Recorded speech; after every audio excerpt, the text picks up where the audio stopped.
So what would you say is your biggest lesson that you took from the military? I'll say two things. The first thing is, discipline.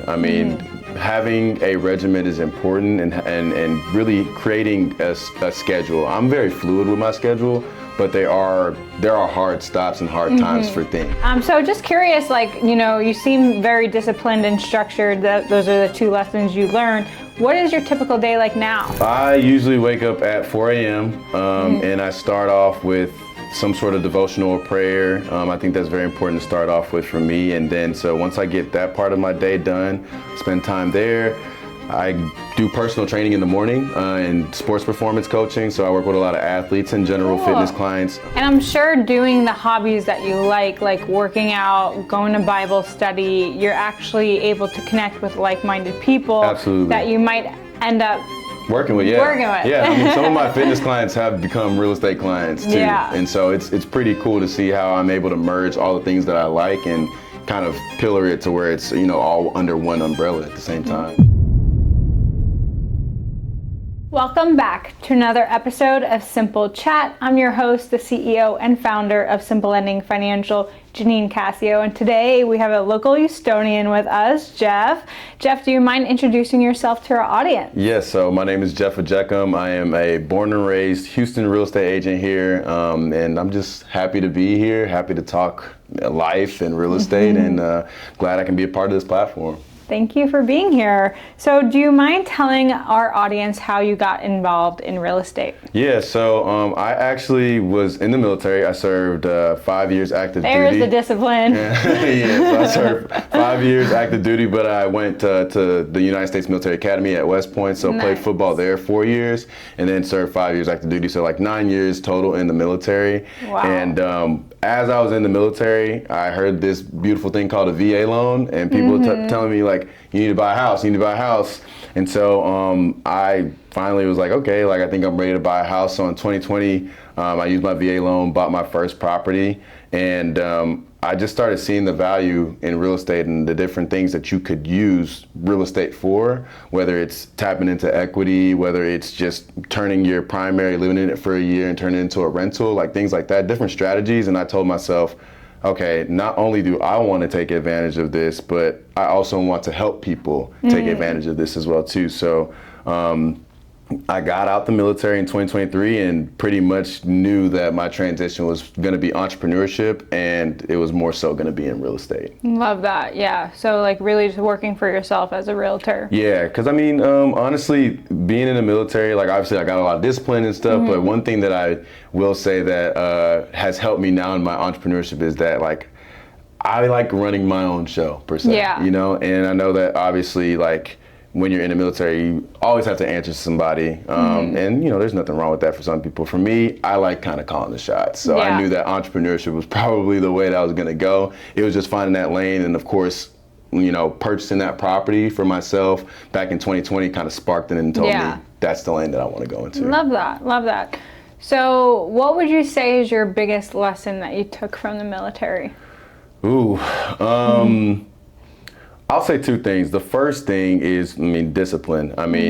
Having a regiment is important, and really creating a schedule. I'm very fluid with my schedule, but there are hard stops and hard times for things, right?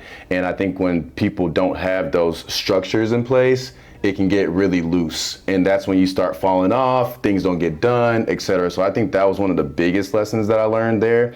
But also from a people standpoint, there's so many people that you meet in the military. Yeah. You got somebody that came from Mississippi, you got somebody that came from New York, different personalities. So that in itself made me be more personable to people and learn how to— and open-minded, right, too. and find out, okay, how can we connect? What are some ways that we can connect? Because ultimately in the military, we all have one common goal, is to get a mission done, but you're so different than me. Some people find that as counterproductive, but no, I'm gonna find a way to make it productive. I love that. I'm a yogi, so in our sense, where it's we're all one. Yeah. Same with the military. You have to move as one, protect each other. Exactly. But how can you learn from the other person? Right. How can you collab? Always be in that collaborative mindset. Exactly. 'Cause there's people that are competitive, and then there's people collaborative. Right, and it's two different mindsets. I take it in real estate too. There's a lot of different spaces and places where in real estate, a lot of people see it as competition. Yes, there versus, is no competition. Yeah, it's really collaboration at the end of the day, because we're all, the one common goal is let's get the deal done, and let's do it in a way that's going to benefit everybody. So,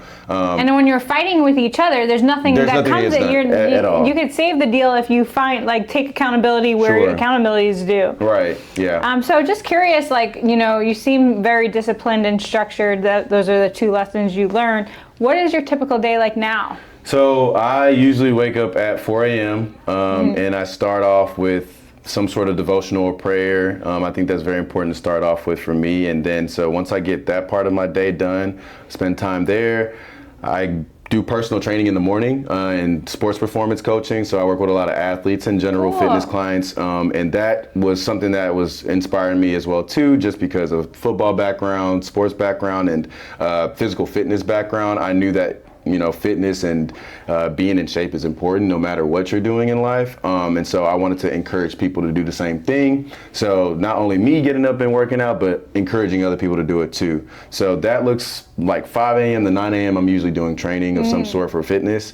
And then after 9 a.m., obviously I get my workout in as well too, but after 9 a.m. it's pound of ground real estate, right? So doing my checkups on clients, market research, seeing what's out there so I can present it to clients that are maybe on the fence about stuff, and then showings, leaving time for showings as well too. So pretty much that block from 9 to 5 p.m. So 9 a.m. 6 p.m. it's all real estate, whether it's showings, market research, contacting clients, et cetera, et cetera. Then 6 p.m. on, I usually have a Bible study or an evening event or some sort of thing that I try to go to, or I just decompress and not do anything at all. But I'm trying to be in bed by 10 p.m., no later than that. And if I'm not in bed by then, that means that I probably didn't do my job during the day. So I'm catching up, but I try to be in bed by 10 p.m. to get the day started back at 4 a.m. the next day. So. And I'm sure doing the hobbies that you like working out, going to Bible study, you're actually able to connect with like-minded people that you might end up working with. Yeah, I mean, some of my fitness clients have become real estate clients too, and so it's pretty cool to see how I'm able to merge all the things that I like and kind of pillar it to where it's all under one umbrella at the same time. Yeah, so. That's very cool. Just because that's one good way to not lead to burnout. Yeah. Because there's so many people that are oh, I don't like networking, or I don't like to have to put myself out there, and I'm always trying to tell them just do something you enjoy. Right. And then you find whether it's going to Bible study, playing soccer, go join a pickup league. Sure. Because then all of a sudden those people that you're playing soccer with, there's someone cold calling in my office right now. He's played soccer with me. Right. Exactly. You know what I mean? So it's just find the things that you enjoy, and that will help you not lead to burnout. Absolutely, I agree. So if you were able to talk to yourself from 10 years ago, what would be one piece of advice you'd leave Jeff with? Young Jeff. Yeah. I think one thing about young Jeff was that he was overly ambitious. And, I think that ambition is a good thing when it's filtered in the right directions, right? You can overly be ambitious and then lead yourself into places that you weren't even prepared to be in. Yeah.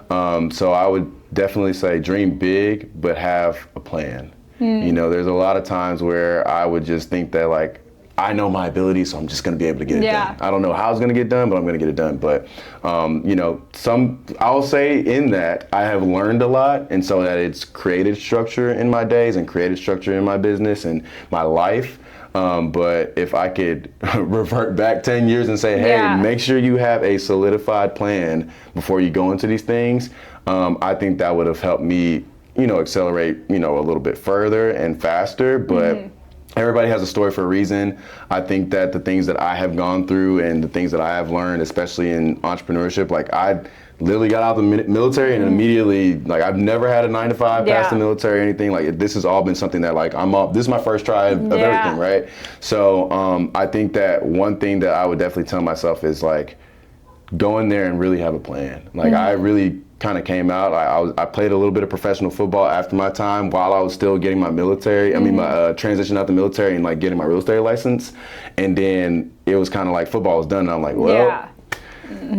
I mean, I do have a real estate license, but I don't know what I really want to do with this license per se, other than I was thinking about acquiring properties and stuff, but just really kind of honing in and being like, all right, what is the plan once this thing is done, or what is the plan while this thing is going on, right? Yeah. And that would be the thing that I would definitely tell Yeah, myself. that's good advice, especially when someone's over ambitious. Like, there's actually this Billy Joel song, Vienna, and it's like, slow down, you crazy child. Yeah. And like, when that song comes on, I'm always like, yeah, thank you, I needed this. Yes. Because like, I'm always trying to do and reach goals and like be here and do that. And then you get like almost a little depressed when you're like, oh, wait a second. Like, yeah, it kind of good hits things you. take time. Yeah, exactly. So like, you know, there's no such thing as overnight success. Like, Exactly. it's all about building towards that. Absolutely.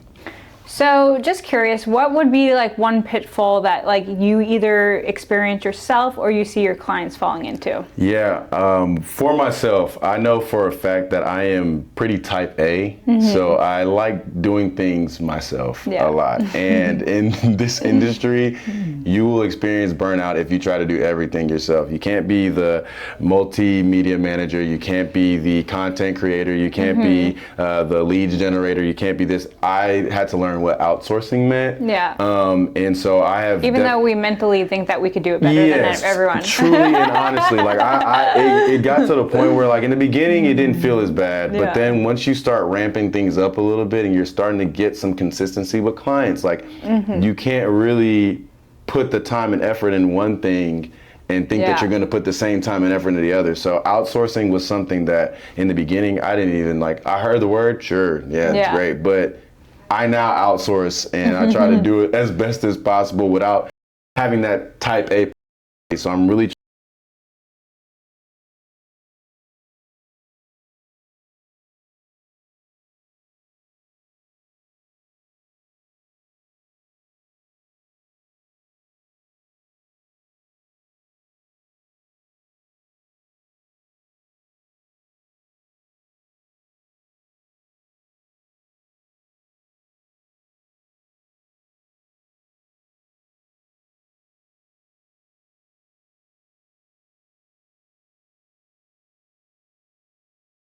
worth this because I've kept it this long.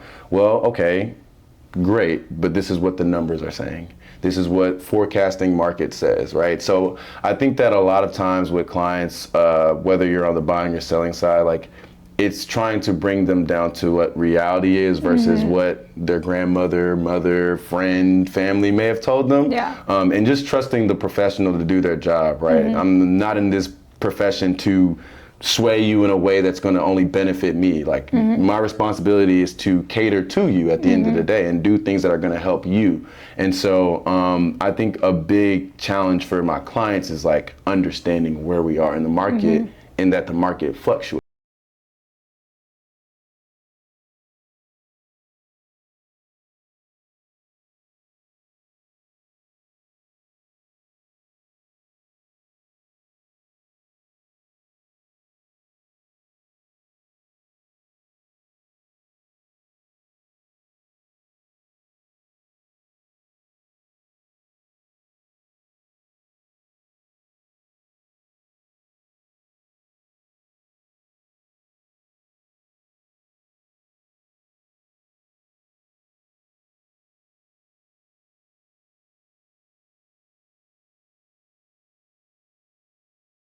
Investment side and the primary side. Obviously on the primary side, you can house hack. Live in one side or rent out the other.